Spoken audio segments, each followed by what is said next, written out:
სალამი გუგა. ჰეი ზუკა, მზად ხარ კიდევ ერთი საზაფხულო ბანაკისთვის, მაგრად მიხარია.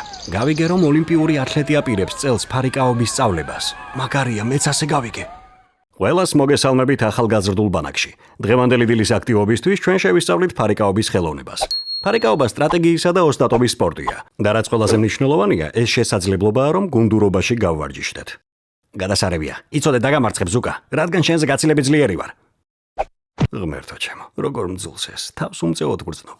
მისმინეთ ბიჭებო, სულ სხვაგვარი გზა არსებობს შეჯიბრზე საფიქრელად. ეს არ ეხება იმას, რომ მაგარმა ბიჭებმა ერთმანეთი დაამარცხოთ. ეს ეხება სწავლასა და ვარჯიშს, ასე თქვენ შეგიძლიათ თქვენი თავის საუკეთესო ვერსიები იყოთ. ზუკა, შენ არ ხარ მხდალი. შენ ცდილობ და ყოველდღე ავითარებ შენს უნარებს. გუგა, ეს ბევრად უკეთესია შენი გუნდისთვის და შენი თვითშეფასებისთვის, რომ აჩვენო მზრუნველობა და მხარდაჭერა შენს თანაგუნდელებს. აბა, ახლა მცადოთ, კარგი აზრია. მაპატია ზუკა უპატივცემლობისთვის, ეს არასწორი იყო. ოჰ, გუგა, გახსოვს, როცა შარჩან შეგეშინდა კოცონთან მოჩვენებების დროს.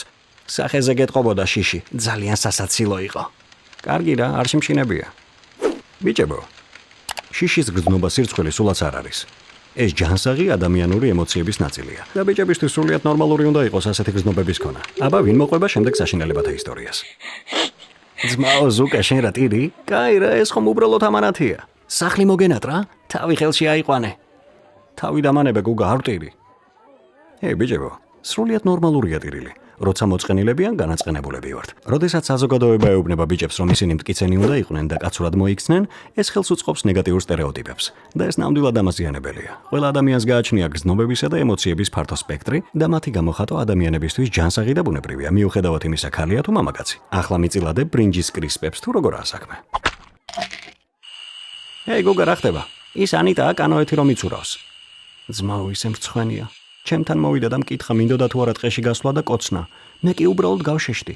ისევ ნერვიული. ისიც კი არ ვიცოდი რა გამეკეთებინა. მგონი მომწონს, მაგრამ დარწმუნებული არ ვარ რომ მის საკოცნელად მზად ვარ. ამ სირცხვილს ვერასოდეს ჩამოვირეცხავ. ის აღარასოდეს შემომხედავს. ჰეი გუგა, გახსოვს იმ დღეს რომ საუბრობდი იმ ნეგატიურ სტერეოტიპებზე. არანაირი მიზეზი არ არსებობს იმისთვის რომ ზეწოლაც გრძნობდეს სექსუალური თვალსაზრისით გარკვეული მოლოდინების შესრულებაზე ან კონკრეტულ ქცევაზე. ამ საკითხებში გარკვევას დრო და მოთმინება სჭირდება. და ადამიანებს, რომლებსაც უყვარხარ ეს ესმით, ბიჭებმა უნდა იცოდნენ რომ მათ აქვს დრო და სივრცე საკუთარ სექსუალობაში გასარკვევა და არ უნდა იგრძნოს ზეწოლა თანატოლების ან საზოგადოების მხრით. მადლობა ლიდერო. ამან თავი ცოტა უკეთ მაგზნობინა.